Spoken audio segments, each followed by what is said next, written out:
This morning with Kim Seeling-Smith, who gave a keynote presentation at LEADit 2012 this morning, titled "The 5 C's of Employee Recruitment, Recruitment and Engagement in Today's Social Age." Kim, if you could start by telling me a little bit about the special challenges that are faced by the IT industry in terms of skill shortages and the changing the changing face of the actual people that are doing the knowledge work these days. Well, it is definitely a candidates market and will continue to be a candidates market over the next, foreseeable future. And there are 2 reasons for that. Number one, demographically, we're getting killed because as the baby boomers retire, there just physically aren't enough people on the planet to take their place. But also, and we're seeing it right here at the coalface in the IT industry, technology is changing so quickly, so rapidly. Economic conditions are changing so rapidly that what we require from our staff is very, very different. So instead of requiring even the knowledge workers to do routine, mundane things, even the most strict programmers are having to think creatively, to think outside the box, to be more strategic, more innovative, more problem-solving, more solutions-oriented. So as a result of that, the skills that we're looking for in our companies and in our organizations just aren't there and will become decreasingly available.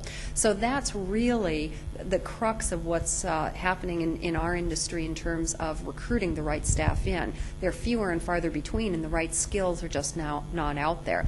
So you fast forward that to how to retain and engage these people. Because it's such a candidates market, many of them in the most critical skills areas are really demanding some extraordinary things from their individuals.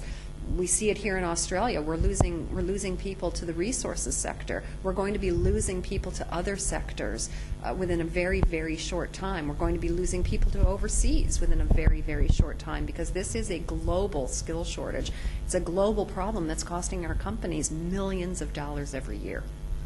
Okay, you introduced some very interesting statistics at the beginning of your presentation this morning that was focusing on that, the fact that a reported 80% of people are constantly looking for their next engagement. Well, yeah, it's the stats are, and I cannot remember who the original source was, but I heard this at the. I was fortunate enough to chair the HR Summit in Melbourne a few weeks ago, and one of the speakers said that he had read a stat that up to 73% of the Australian workforce is either actively or passively looking for their next job.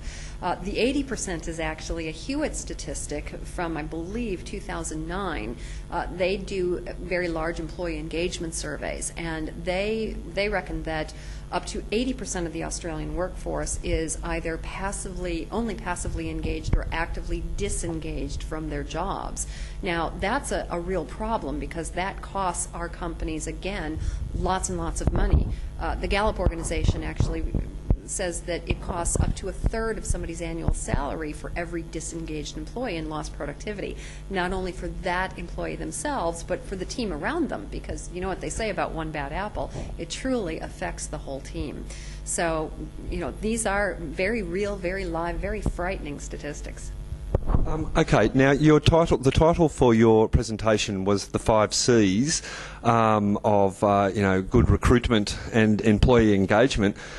Could you talk us through those 5 C's, each of them? Yeah, they came from my time. I started off as a management consultant, but then I spent 15 years in recruitment prior to starting this business 4 years ago. And I was really fortunate during my time in recruitment to work with tens of thousands of individuals and companies and really observe why some companies are very good at retaining staff and engaging staff, and others, quite frankly, fall well short and constantly battle staff turnover. And I really narrowed it down to these 5 things, which I now call the 5 C's. And it really starts fundamentally with hiring the right people. So my first C is hiring correctly. You've got to get the right people on board. And in a skill-short market, how do you do that? Well, you do that by concentrating not on skills, but on culture fit and strengths, those innate abilities that are hardwired into our brains between the ages of 3 and 15. Once you get the right people on board, once you have the right team, then you need to engage them. And there are 4 ways to do that. The first is to classify and manage appropriately, the second C. you know, we've grown up in conventional wisdom says that we need to treat all of our employees equally. And, you know, statistically, scientifically, we actually don't. There are many studies out there that prove that if you actually treat them dissimilarly, so you have, in my terminology, you have on one side of the equation those critical people, those people that you just can't live without, and that's probably 10 to 20% of your staff. On the other side, those squeaky wheels, those that you probably can live without. If they can't be trained or motivated, they need to be moved. And in the middle, there's the fat middle. We as managers tend to spend most of our time with the squeaky wheels because they're squeaking, they want grease.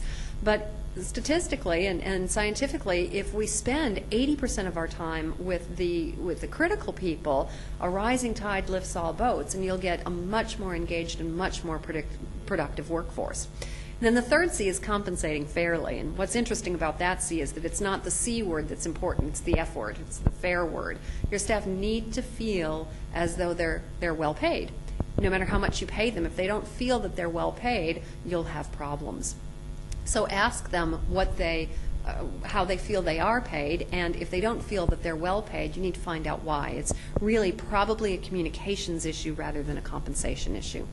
Once they feel that they're well paid, then you can use those currencies of choice, those real drivers and motivators, those intrinsic motivators that will engage and motivate them. But you need to figure out what those are. And the only way to do that is with the fifth and final C, communication. You know, it's been my experience that managers don't communicate with their staff enough. They don't know what to talk about, and they don't know how to have those conversations. So I've developed a 5-step model to really engage those conversations, engage those employees, and really get inside the minds of your staff and figure out what drives and what motivates them, how you can keep them on track with their job objectives, how you can help them manage their careers, how you can really figure out what their currencies of choice are and either give it to them or manage their expectations, and how you can really develop and leverage off of their own personal strengths.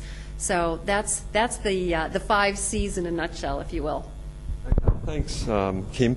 Now, if people are identifying that they do have some of these issues in their own recruitment and staff retention policies, where do you suggest that they actually get started towards achieving the additional productivity of a stable workforce? Yes. Well, I know on the itSMF, in fact, on the conference website, there's going to be a PDF of my flyer that helps you evaluate where you are in terms of these 5 C's. My suggestion is you don't want to implement everything all at once. That is a recipe for disaster, quite frankly, because people can only take so much change. So you want to rate yourself on the 5 C's, and you want to choose 3 things that you can implement immediately. Now, if you're sort of stumped or if you don't have time to download the PDF, the 3 things that I always suggest are first of all, start by that correct hiring. Make sure that you are hiring for strengths and that you're learning to interview, because most managers don't really understand how to interview. The second thing is to use that 80-20 rule. That's the #1 tip that my clients and people that I've presented to all over the world have come back to me and said, you know, just implementing the 80-20 rule really helped engage my staff, made my life a lot less stressful, and freed up my time. So spend 80% of your time with your critical people and spread the rest of the 20% out, motivate, teach, or move those squeaky wheels. And then the third of those 3 steps is to communicate. Use that focused communication framework that I described, and if nothing else, just sit down with your staff monthly, which is what the first F is, and give them feedback and solicit feedback from them. If that's all you do, you'll be light years ahead of most other companies. But managers just aren't talking to their staff enough. You need to engage them in conversation on a regular basis, at least monthly, sometimes more, depending on what they do and what their own motivators are. Are there particular challenges faced by employers to actually integrate Y-gen workers into their workforce? I mean, that they are sort of socially and emotionally different to previous generations. So what particular challenges are they bringing on younger staff? Yeah, I have my own philosophy on that, actually, is that Gen Ys actually want what we all want. They're just more vocal about it. So I don't think that their needs are any different. I think that their expectations are certainly different.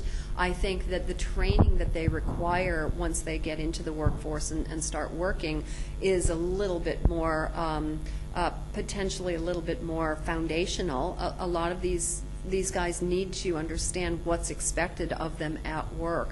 But I don't think that their wants and desires are any different than any of the other generations.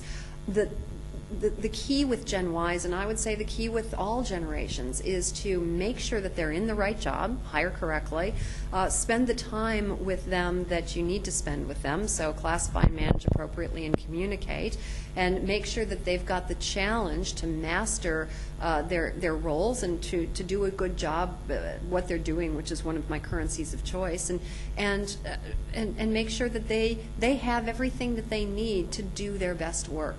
And if you do that, and again, you're not doing that with everybody, you're really spending 80% of your time with that 20%, those critical people. If you do that, then studies have shown that Gen Ys can be tremendously loyal and tremendously helpful to organizations.